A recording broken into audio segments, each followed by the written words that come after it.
Hey tribe, Dawna here from Transformational Healing, and today I wanted to talk to you about the herbs and oils that are commonly used to celebrate Ostara, the spring equinox, sometimes called the vernal equinox, which happens around March 21st every year. It's the point in time when day and night are exactly equal in the springtime for the northern hemisphere, which is occurring in the fall of the southern hemisphere. But in the northern hemisphere, we tend to celebrate the first day of spring by building our intentions. So it's a great time to think about welcoming spring, welcoming those energies, and using those energies of spring to enhance and increase our intentions, perhaps through planting things or using certain herbs and oils to help us in whatever rituals or celebrations we may be having. I do have a whole entire video about how to use those intentions a little more specifically on the channel for Ostara from last year, and I'll put that up here for you.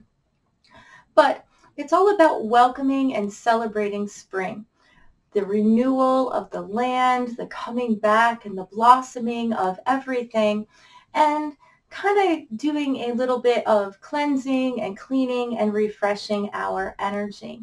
So when it comes to herbs that will help us with that intention, when we think clean and refresh, we tend to think about a lot of lemons. So things like lemon verbena or lemongrass are really great to use during this time.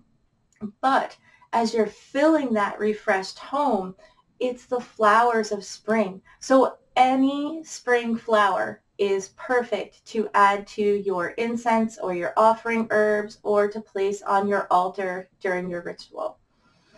Other things that you might want to consider are things that are actually for upper respiratory stuff, a video that we also just did recently, like clove and rosemary and mullein. Those are commonly used in spring, probably because we always need them for those colds. So it's a little bit of offering of what we might use when we are having those upper respiratory issues as the allergies start to come out from all those flowers. Other items that you see being used are the various types of cedar, the western red or the eastern white cedar, and resins such as sandalwood. And then, of course, you want to make sure when you come back to those flowers, those dandelions and those red clovers are definitely top of the list. And as we shift to talk about the oils, they're going to be very similar to those things. And why do we make anointing oils anyway? If you're new to the Earth Spirituality path, you may wonder this. And I always talk about what to add to your oils, but I never actually talk about how to use the oils. So anointing oils may be used if you're having a ritual, either a solitary ritual or a ritual with other people, to bless the people that come with a symbol that represents or means something to you, adding them with intention to welcome them into that energy of spring, for we're talking about Ostara right now, or the energy to whatever your ritual would be. You can also use those anointing oils on the candles that are specific for your ritual, or on tools that you're going to consecrate or dedicate to a specific intention or a practice of using them.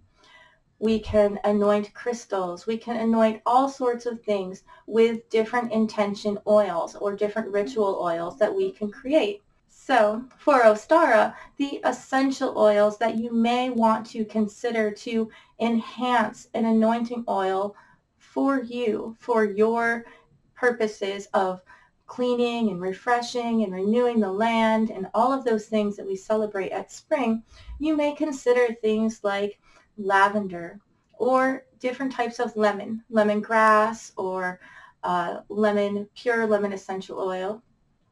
Things like rose attar, which is very expensive. So sometimes we use rose wood as an essence for that. You might even want to add in a little bit of geranium or something else to that as well. But going with the similar to the herbs, you also think about rosemary and clove and sandalwood and any other floral you might imagine. Another one that we often use for oils is cypress. So you can use the cedar, but you can also use cypress or perhaps even pine, a little bit of something of the essence of the evergreen to your blend so that you bring in that little bit of carrying over from the winter, those plants that have wintered over, and bring them into the spring, because they do start to blossom and grow again and renew themselves in the spring as well, even though they lasted through the winter. So I hope that this helps you to think about what types of tools you might use in the herbs and oils category to increase your intentions as Ostara approaches. And if you need any of those, we do carry them all in the shop, but many of those you might just have sitting in your spice cabinet or have in other places. So get creative, build those intentions, and do whatever feels right to you. There is no right or wrong answer. We are each walking our own path. And so as you walk your path, I encourage you to feel what feels right to you. Be mindful. How does it feel in your gut? How does it feel to you in that moment? Is it the right thing to add? That's when you know. And I encourage you to stop questioning things because of everything that you read or see or hear. These are the herbs and oils that work for me. These are herbs and oils that I see other people use commonly for these sorts of things, but that doesn't mean that something else that you want to add to yours is a wrong thing at all. It just means that perhaps it hasn't come across what I have seen. But we all do different things, and we all have to do what feels good to us. The most important part is that intention. So get on that intention, get ready to spread some intention of love out into the world, spread some renewal and some hope out into the world right now. And I hope that some of this will help you to do that.